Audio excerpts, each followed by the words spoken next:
I am so sorry, folks. I did not want that to cut off.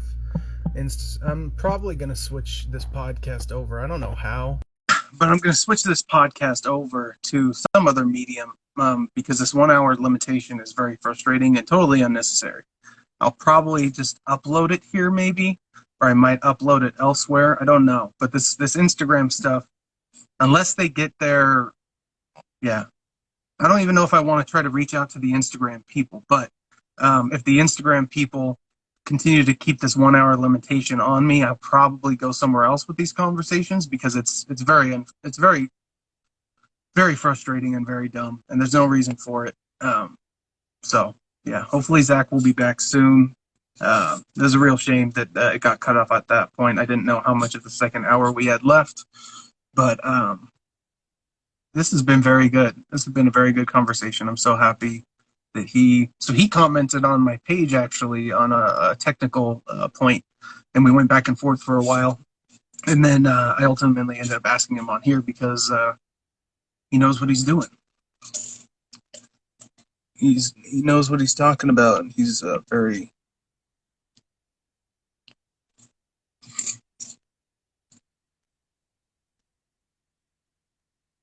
Okay. Okay. So sorry about that. Yeah. If we ever do a podcast again, and probably going forward, I'm going to switch to Zoom or some sort of other medium because Instagram took me from 2 hours to 1, and they're probably going to take me down more. They're very much bringing the hammer down on the censorship stuff, so I'll probably end up popping somewhere else. But. Well, good. All right. So, yeah. So anyway, you were saying, are they printing money? This is what they'll tell you on the news. I shy away from that because that's a metaphor, and I think people don't necessarily realize it's a metaphor. And the news will confuse it even more by actually showing the printing presses of money when they're saying that that's print money. Yeah. And then that's even worse because then people will think that that's what you're talking about. Because then they think that's the actual live video, like they're doing it now. Yeah, the Fed is printing money. Well, no, what they're showing you is video of something that's happening at the Bureau of Engraving and Printing, which is So on that note, before you hop back to the other version of printing money, the metaphorical version, dollars and cents degrade over time and eventually just disappear. So we have to keep minting and producing new physical currency. And so to some degree, there is always printing of money going on in this physical sense, just to keep the physical supply, in question. I think it's like $10 billion a year or so of physical hard currency that's actually produced. Or at least expanded. I think it's more than that, but I think that's the expansion. Maybe the rest of it is just to keep the even flow. Even more than that. But it's there's probably $1.8 trillion of physical currency that's out there in dollars and cents. That doesn't really have too much to do with anything with the U.S. economy. Most of that is just for like drug dealers and for gangs abroad and stuff like that. No, I mean it is. It's like an open understanding. Mostly the government just prints that for the drug trade.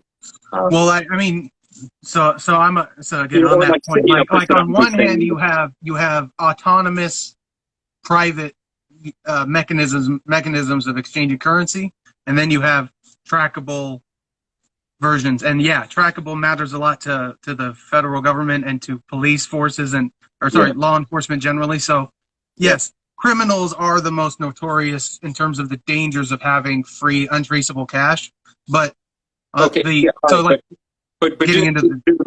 math for a sec.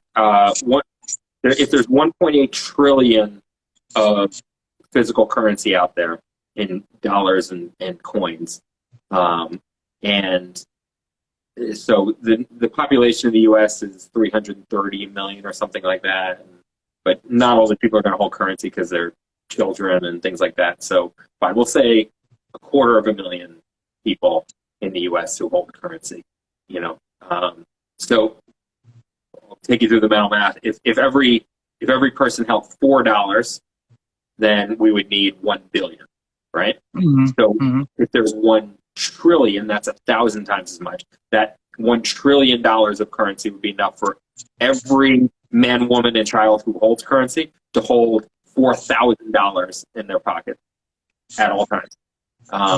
And so the amount that we have right now is on the order of, an equivalent to every man, woman, and child, well, not toy child, every man and woman in the United States and teenager holding about $8,000 in their wallets right now. Mm-hmm. Do you have $8,000 in your wallet? I don't, right? Yeah, so most don't. No one has $8,000 in their wallet, right? I knew one boss who did because he was a business owners and some no, not even special cases, but they're not even handling it normal. No, exactly. It's from business to bank and bank to business. So. Yeah, exactly. Businesses don't hold on to that much cash. It would be very inefficient. The banks don't hold on to that much cash. Your regular branch bank is probably not holding more than $25,000 at any given time. And a high volume bank is going to have armored cars coming throughout the day to take cash if they start building up cash. So no, there's not. So where is all the cash? The average person is not holding $7,000 or $8,000. So where is it? Well, there's and do you remember the news when they raided Saddam Hussein's palaces? Each one of these palaces had like $8 billion in U.S. cash, right? Yeah. El Chapo. They find his that was the example I was going to bring up. $3 billion in U.S. cash. I mean, that's where it is, right? I mean, it's in places like that. Because it's not being used mostly in the U.S. system. But in any event, so my issue was because India recently switched their currency where you had to turn in. I think it was either you had to turn in lower bills for higher bills or higher bills for lower bills. I don't remember how that happened. I just know that there's opposing interest between the privacy of currency exchanges and like the dark web and cryptocurrencies and the cartels and stuff like that. Like there is an obvious utility there, but there's also the freedom of being free from centralized banks and government influence and things like that. Like I'm pushing back against the saying that that's exclusively sort of the function that it serves, but there's no question it serves that function 100%. That illegal organizations, criminal organizations. That's a good point. Utilize those mechanisms. And for sure, we live in a society where big corporations are using your data to their own benefit and selling your data in ways that you don't know. And so there are legitimate reasons to be asking questions about what's happening with your financial data and your transactions data and why the average non-criminal might, want their data to be private in some way. And I'm interested in seeing, because most crypto operates on a push system, which is I have your public address and I send the money to the network that sends it to you, as opposed to the pull system of the credit card and the banking where it's I know where your money is and I'm authorized to take from it. And the security distinction there, I think it'd be interesting for them. I'd love to see them create a Fed coin, basically. I'd love to see it be some sort of transfer over to the push-based cryptocurrency system I don't know how that would work I don't know how that would be applied. I'm not technical enough in that sort of arena, but I'm interested to see that kind of thing because on the security front, it's just an obvious move in a good direction, I think. So, they certainly could. I don't think that they would. In that, a Fed coin would be something you would do for like poor people, and there just is not like a whole lot of momentum right now in the U.S. for doing things that exclusively benefit poor people.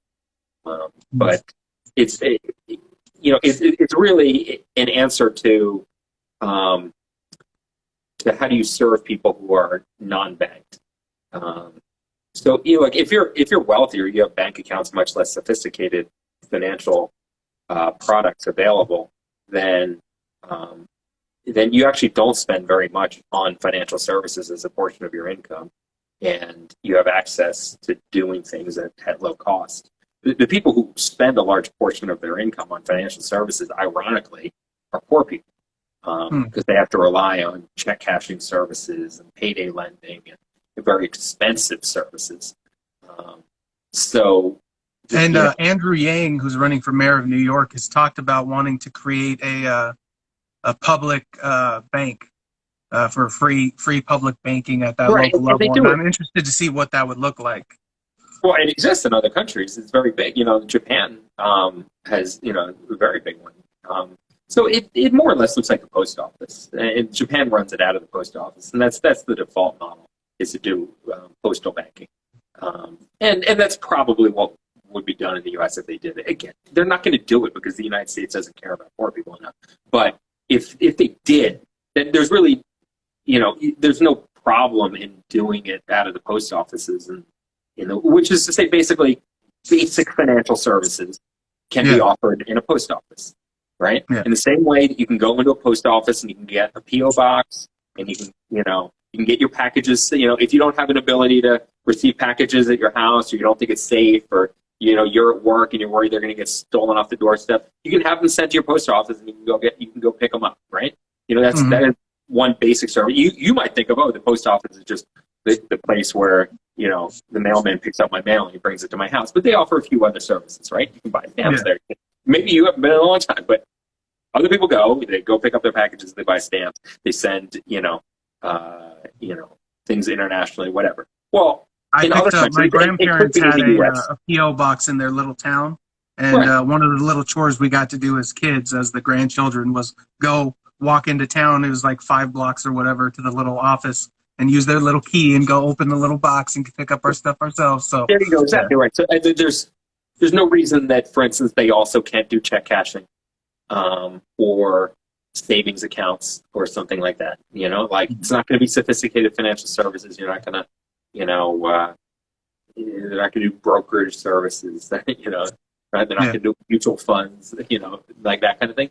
And that's not the point. The point is to do, to cash your paycheck, to have a savings account, basic banking services, and maybe even, in this day we could do debit cards. We could do, something that you could link, a Venmo account to, so you can pay your utility bill. So there's no reason that the post office couldn't do that. That you couldn't. That a low income person who makes minimum wage or whatever, and for whatever reason doesn't open a Bank of America account, or there are good reasons. Bank of America requires $1,000 minimum balance, or they have a $30 annual fee, and $30 is a lot to them, or something like that. Well, you could give some sort of service where you can deposit your checks at the post office and pay your utility bill out of that online instead of what we put poor people through instead is then they have to go to a check cashing place and get the cash, and then wait in line at the utility company office and hand them cash, and or they have to go to a place to get a cashier's check and pay a fee for that, and all these things that create costs for them because they don't get traditional financial services. And so whether it be a post office bank or offered out of the Federal Reserve, we could offer things to the unbanked, and it's something like 20% of America that's unbanked. So I have one of my only purely my idea, my own construct is an alternative version of a UBI type system, and it's a replacement for our welfare system. And what it would do is it would provide for a mechanism for poor people, or really anyone, to get up to a $30,000 loan. Yeah. And so the way this would work, and I would want to roll this out as a universal healthcare type of program in California at the state level, just because I know there's the communist fears of certain right-wing states and stuff. So the way it would work is this: $3,000 a year, $250 a month, and the welfare that you need to help you in a situation takes 2 forms: assistance with month-to-month expenses, $250 a month, and then unique emergencies where you need a large amount of capital. Say you have a surgery, you lose your job, whatever it may be. You can have a system, so I call it UBISIL, or Universal Basic Income Savings, Interest, and Loans. You could have it to where you have preset parameters of 5% principal payments and 5% interest payments with a 5% annual interest. And that equates to $125 a month, $125 a month on a $30,000 loan that, because it's a guaranteed income, is going to be paid off on its own accord, and you can pay it off at an accelerated rate on your own. If you had some sort of built-in program where every citizen has this, and we can loan money to each other in a decentralized manner, and we can offer our money up to be loaned out to anybody at 0% up to 5% interest rates, you could create a mechanism where once you're 18 and you're a citizen, you have this basic set of financial, at least you have the loan side of these financial services built in. So I thought about that, and my overall philosophy is this: what makes welfare programs that we've implemented not work is that they treat people differently based off of their behavior. Meaning, when you're hurting, we give you a bunch of help, and as you start to help yourself, we take it away faster than we gave it to you in the first place. Under the current system. Under this system, you're always getting a certain amount of help, and every citizen knows that every other citizen is getting a certain amount of help. And so all of the incentives and behavioral sort of, not behavioral, all of the incentives and the, I guess just incentives that you have before you are all exactly the same as you would if you had no UBI, but you have less resources. Now you have more resources, but working still pushes you forward in life. Whereas in a current welfare scenario, sometimes bettering your life materially means you're worse off. Like, you got a new job, but your kid just lost their health care, the free government health care or whatever, because you make too much money. And now you have, all the fees and everything you got to pay to get access to that healthcare again. So a system where there's no behaviorally dependent categories and you just get the help as a citizen and it's there and it's reliant, I think can get around the perverse incentives issue while maintaining because what welfare is doing is poor people in a capitalist society don't have the resources to get access to whatever. Ergo, we want to solve that problem. Ergo, the most logical, or not the most logical, the most simple way to solve that problem is give them resources to solve it. And you still have the decentralized consumer in charge of where the money's going, so the free market mechanisms aren't being tampered with. And there's no giant government office that has to arbitrate all this stuff. It's very, very efficient and operated in software mostly. So yeah. Sounds interesting. Yeah, that's one of my main things I'm pushing forward, because I think it's a potential solution to say, because we have a generation of people that are dependent on welfare, and to say we're going to take it away entirely with no in-between program or no alternative, I think is never going to work. But we have a welfare system that's creating problems that need to be solved at the same time. So I think the right first step in the right direction would be this kind of a system, and it would solve the $30,000 loan range issue for poor people. Not the house, but that's a good down payment on a house too. So and the thing is, the idea would be you choose what you do with the money. There's no government agent saying you've done the wrong thing, now we're taking it from you, or you need to do it this way, or you get less money, or all that stuff creates all sorts of logistical problems that just can't be fixed. Interesting. Yeah. Good point. Good point. All right.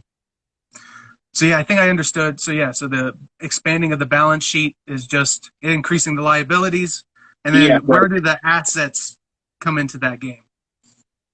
Well, so because it's a balance sheet, we never got past that. We never got back to the metaphor of printing money. I'm so sorry. The metaphor of printing money. What is the non-actual money? So to some extent, some portion of their balance sheet is the printed money.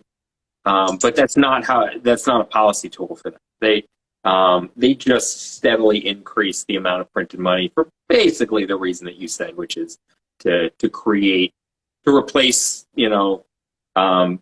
dollar bills and coins that get destroyed or lost, or, that are in the hands of the cartel. Exactly. Oh, right. They make their way out of the system because they're being held. So what's the term? What do you call it when you're hoarding? The concept of savings is monetary hoarding. And so there's an issue where if you just hang on to all your money, there's no money out there in the supply. Yeah, well, so that's part of why savings means that your consumption is less than your income. Right, exactly. But so most savings is not in dollar bills. unless you're El Chapo. Yeah. Um, but yeah, for most of the rest of us, it's in electronic money, or it's in brokerage accounts or something like that. Or, mutual funds. But my point was just that part of what they're doing is making sure there's a good monetary supply, good supply of money. And when people take that money and then just hang on to it, there's no longer a supply of money.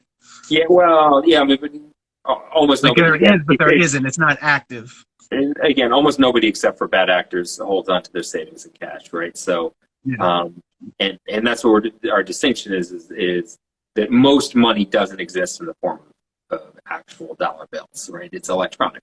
95% of it or something like that, is electronic. So that's mostly, that's why it's only a metaphor to say that they're printing money, because for the most part, when they increase the money supply, they're doing it electronically. They're not printing actual dollar bills. They're electronically printing money, but that's a metaphor, right? All they're doing is there's still serial numbers for the currency we're producing, right? The electric, they're just keystroking money. They're just saying, here you go. Okay. They're just saying, there you go, it exists. It's just changing the entry in a computer account, right? It's literally just that simple. Just like when the federal government spends money, right? So like, so there's all this talk about, that that the Federal Reserve had that the U.S. Treasury had increased its, the amount that it was holding at the Treasury or at the Federal Reserve by $1 trillion last, it was like last September or something like that. And there was all this talk about, oh my God, like 30% of all the dollars that have ever been printed. There was a massive increase in money supply. So they asked like Mnuchin about this.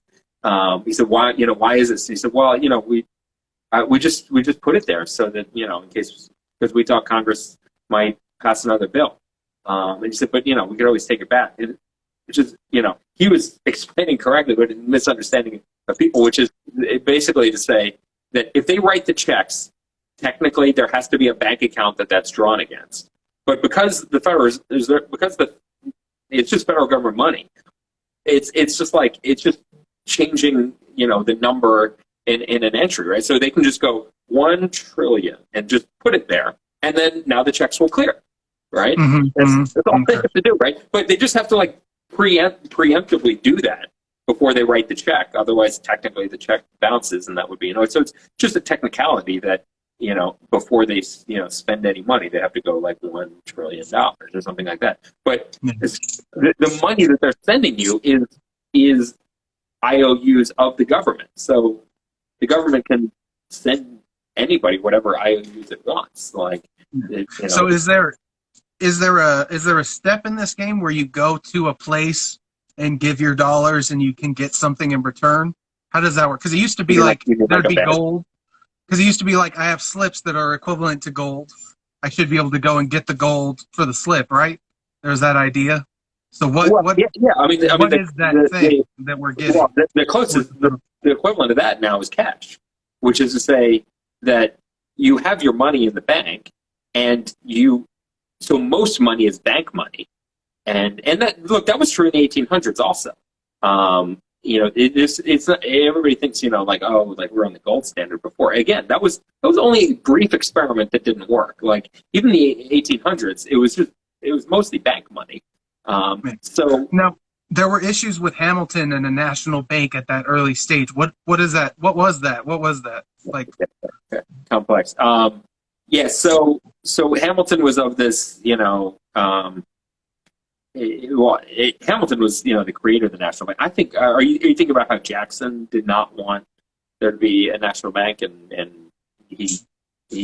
there was a national bank, it was created by Hamilton and Thomas Bell. Oh, okay. For some reason, I thought Andrew Jackson is the president who got rid of it. Much to the detriment of the United States suffered several decades of repeated banking crises. I mean, really, suffered banking crises, up until the Federal Reserve was created in 1913. Every 7 years, severe banking crises and this sort of thing.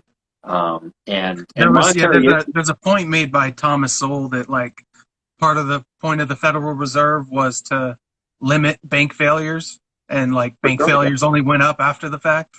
I don't know if well, I don't know if that's I mean, true, but I there's, definitely know that. there's essentially been like no real bank failures since since the Great Depression. I mean, there is.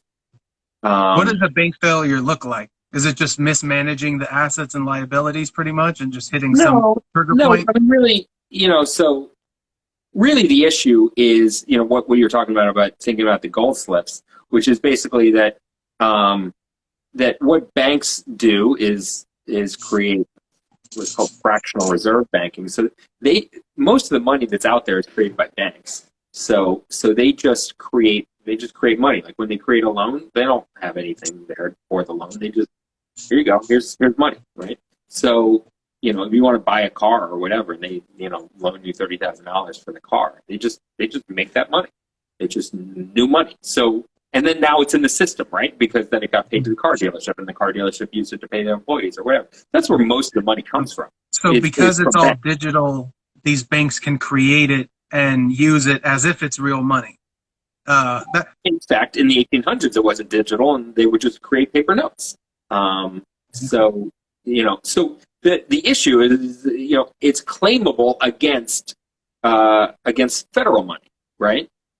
Which is like cash or something, right? So the federal money that you would want. The other form of federal money you don't have access to, which is the reserves at the Federal Reserve, and that's what most of the money is, but that's only accessible to the banks. And you said they mostly hold mortgages and U.S. Treasury bonds, right. which is... So basically most of what happens is when they create money, they do a transaction with banks, right? That's how they create money. So basically, they will buy something from banks, mostly either treasuries or mortgages. And then in exchange, they will give them cash, but they give them digital cash. Technically, they can give them actual dollars, but they don't. They give them digital cash, which is Federal Reserves, right? So they, J.P. Morgan or Citi or these guys, they have reserve accounts, right? Which, as we were saying, originally the idea was that this is something you hold on reserve for the check clearing function, right? And that originally they're a clearinghouse and they should have enough on hand, so in order to do their check clearing. But now it has nothing to do with that. What it is they buy treasuries or mortgages from banks, and then they give them reserves.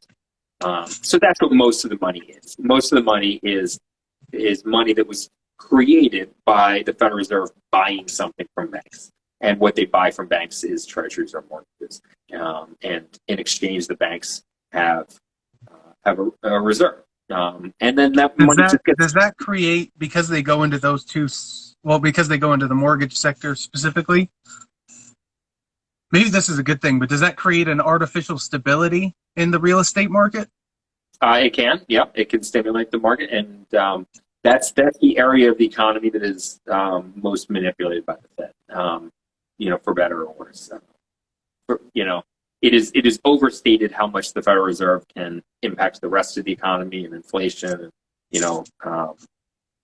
can't affect the price of filling up your car at the gas pump. They can't affect the price of chicken. They can't affect the price of drywall for building homes.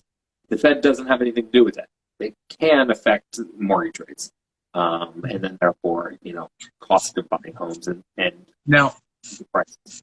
But yeah, ultimately, you're saying about bank runs and bank failures. Basically, the issue is that the banks create money, but it is claimable, right? You can ask for technically all of the money in your account in cash if you want, right?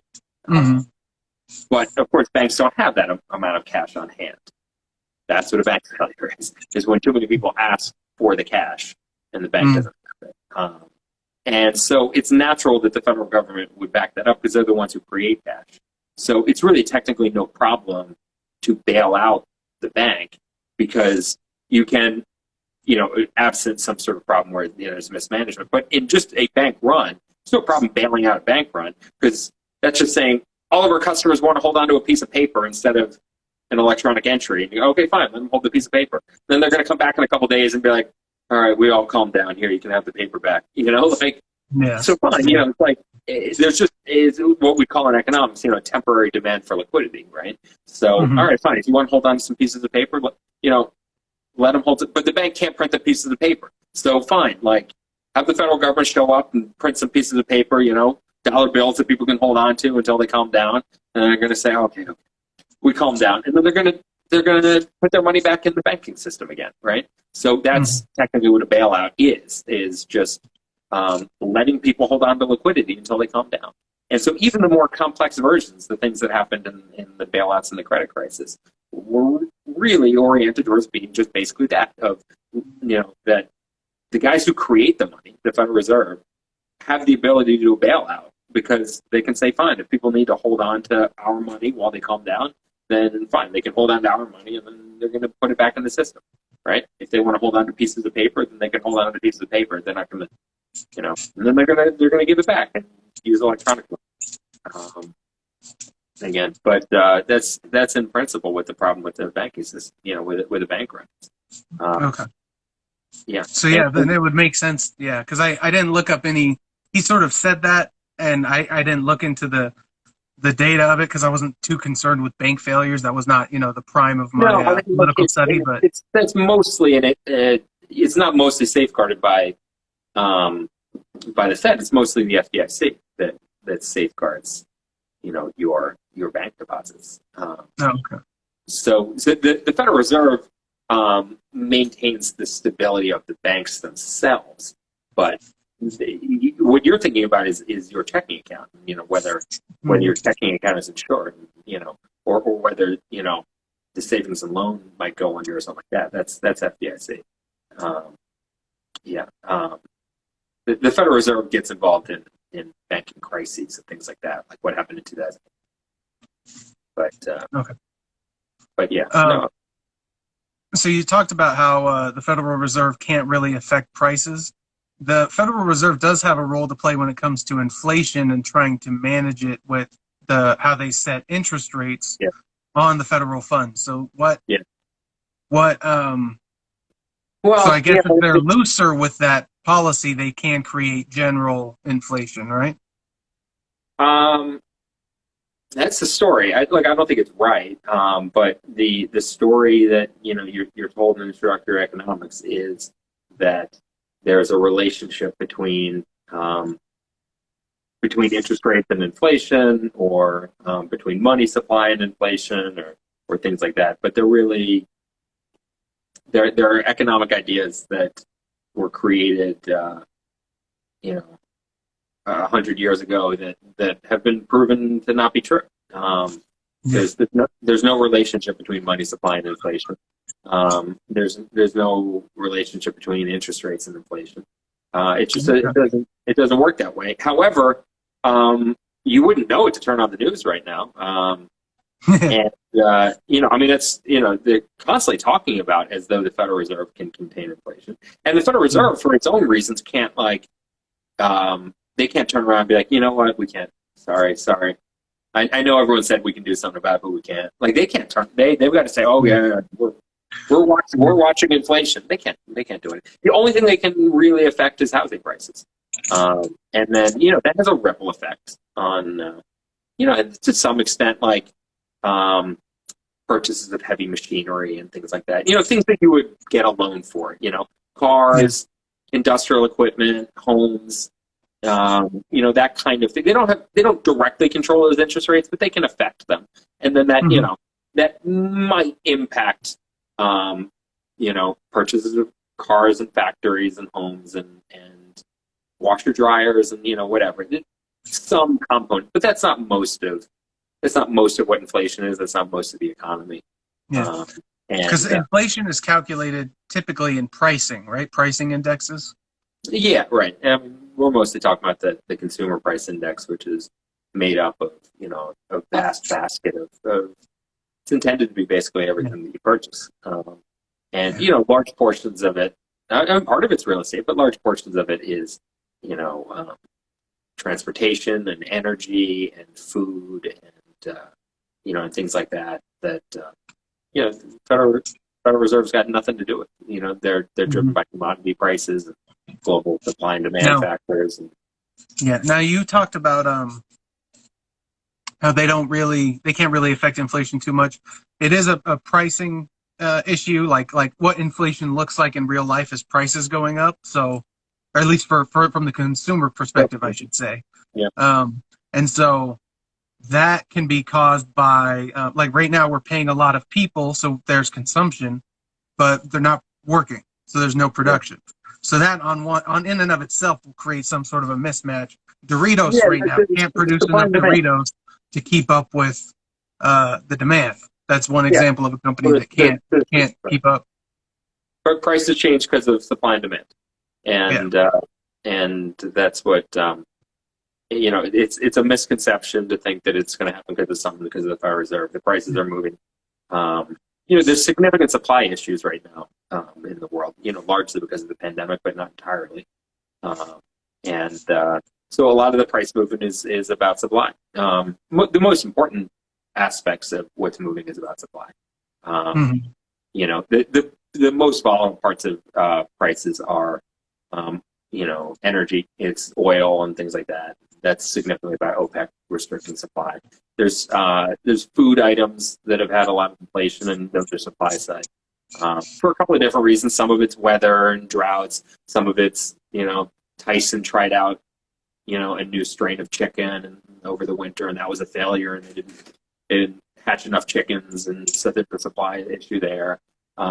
There's supply issues with the meat processing facilities, especially with pork, and to some extent with beef. And so that caused, a lack of supply in pork and things like that. So, but these are supply issues. There's major global supply issues on semiconductors. It's causing especially a chip shortage in autos. Production of automobiles is, dropped by millions and millions of vehicles. At the very same time that there's a strong demand because, of commuting changes and, people, moving and relocating. So you got a big supply-demand imbalance. So there's been a lot of volatility in autos prices, even more in used than in new. Rapid price increases there. So these are things that are not impacted by the Federal Reserve. And the Federal Reserve can't change it. Yeah. So, I guess kind of just to highlight the point, because the theory is higher interest rates, lower inflation, lower interest rates, higher inflation. But under the Obama administration, we had low interest rates and almost no inflation, like very low inflation. So it doesn't always go together. And what we saw with this basically pandemic, I'll say the pandemic economy, is a bunch of world currencies issuing or inflating at the same rate, which means for the laborers and the cost of production, everything kind of remains the same. Like if they're stable to each other, then they're much more stable. So that's part of the reason, in my opinion, why there's a lag of inflation relative to the increase in the monetary supply, because it's not been a one-to-one thing. Well, we're not the only country. I mean, Switzerland has negative interest rates and negative inflation for years. Yeah. Right. Yeah. So I mean, it's So yeah, I mean, you can point out, we were an aberration to this during those years. Yeah, we were, but Switzerland was even more. Germany was even more. Germany had, during those same Obama years, it was, Germany had negative interest rates and negative inflation. They had deflation and negative interest. Japan has had the same thing during that same period. So is interest rates? So because I've listened to the experts talk about they love metaphors. The Federal Reserve has to keep arrows in its quill, and like they have to lower interest rates in order to help the economy when it hits this rough patch. But once the economy's good again, then they need to lower interest rates to try to temper that, keep from overheating. And what I'm hearing, layman, is when the economy's good, we got to hurt it, and when the economy's hurting, we got to help it. And I'm like, yeah. Shouldn't we just help it? So this is where the question comes in. Is it really just the cost of borrowing money? Yeah, that's all they can affect, exactly, right. And so I think it's overstated how much the Federal Reserve can So by lowering prices, they increase how attractive borrowing that capital is, and thus increase a certain amount of capex and a certain amount of just loan taking or whatever. So okay. Yeah, that's the idea. Okay. Well, cool. Well, I think that's it. Yeah. Well, thank you for making all this time, and hopefully it was interesting to the folks who joined and to the people who watch this later. Absolutely. I think it was. I think it was incredibly interesting to them. More importantly, it was interesting to me. And I genuinely enjoyed this conversation. Thank you so much for coming on. It truly is an honor. You're not to blow smoke up your ass, but you're an accomplished guy. You've done some stuff. You know your stuff.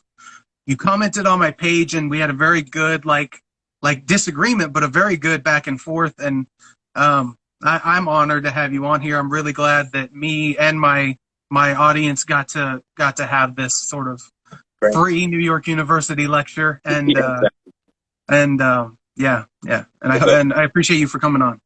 Yeah, thanks so much. Take care. You too. Bye bye.